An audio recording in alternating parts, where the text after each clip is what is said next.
திருச்செந்தூர் கோயிலிலே வேளாடணும் சண்முகா,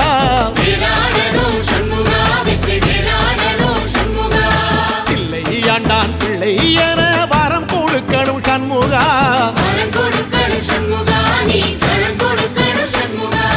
கண்ணுபடும்படி சண்முகா இந்த காலம் முழுவதும் சண்முகா, உன்ன நினைக்கிற சண்முகா நல்ல செல்வம் பொழிக்கணும் சண்முகா, சொன்ன வரங்களை அள்ளி கொடுக்கிற கொடை வள்ளலே சண்முகா, கோடி வணக்கம் சண்முகா, பல கோடி வணக்கம் சண்முகா.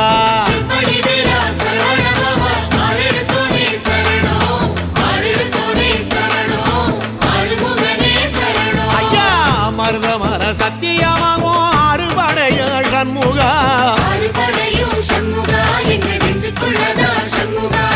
தங்கரதா ஏறி வந்து நீ எட்டி பாறையா சண்முகா.